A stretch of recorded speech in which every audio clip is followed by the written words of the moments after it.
Pull out the one below halfway. Then pull out your case far enough to reach the back row of boxes.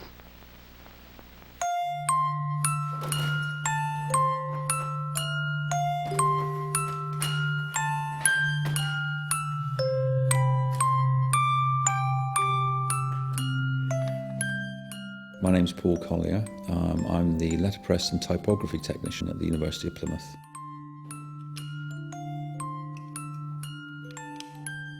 Letterpress is an old form of mass production, an old form of printing, invented around about 1450s by Johannes Gutenberg.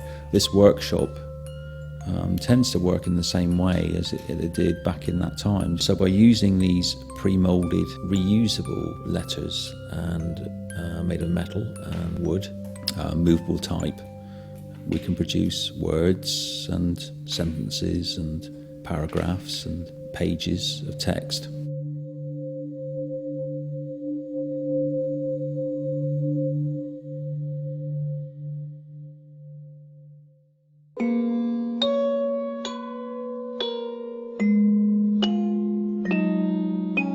This is a 500-year-old process, and it moves like a 500-year-old process.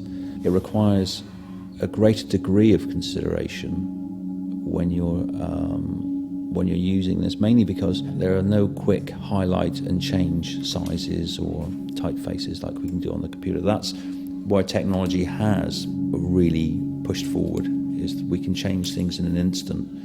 Here, if you set up a paragraph or a sentence, if you get it wrong, or if you hadn't planned your way forward through that, then you just have to take it apart and start all over again.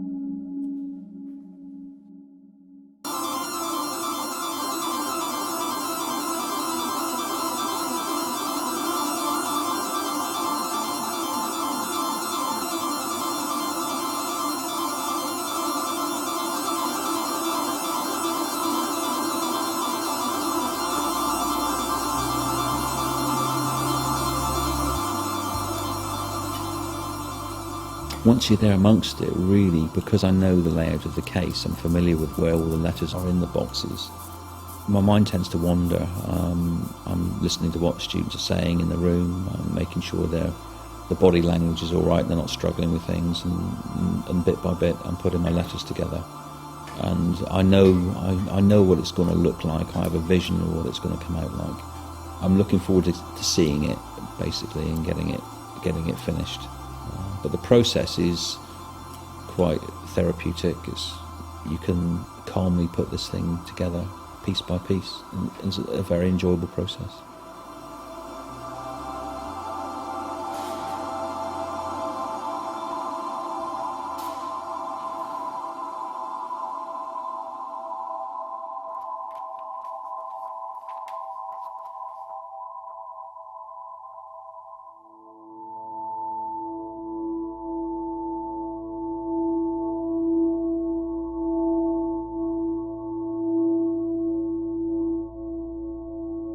I think letterpress is we're going through a revival right now.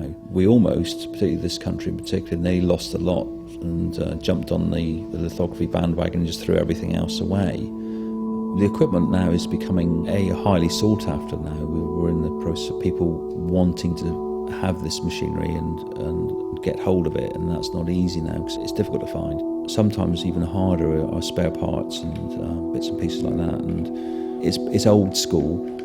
It's all nuts and bolts and highly mechanical, and that makes life a little bit easier for us, really. But there are one or two pieces on each bit of kit that are difficult to find. That's just the way it is.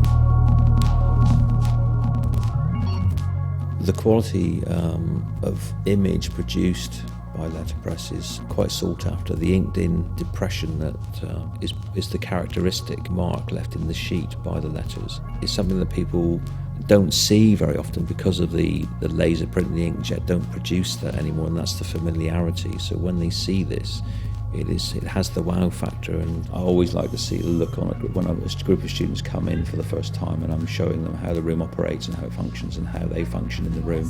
It's very clear that they've not seen that before, or they really get it. They really get what the quality of that is, and it's something that you can't really reproduce in any other way. It's that first look at the quality of the way that the type impresses into the paper. It's very special. Digital age does remove us from the tactile work, the more hands-on, and I think there is a longing in our soul to get back to that. Even if we can't, there is something about these places that people want to occupy and try out. Certainly as an art form, it is very appealing. It's very current now. Whether that will fade, I think it's interesting to note that there are other universities around Europe who are opening their own letterpress studios as we speak. That really tells a story there, I think, that this is here to stay.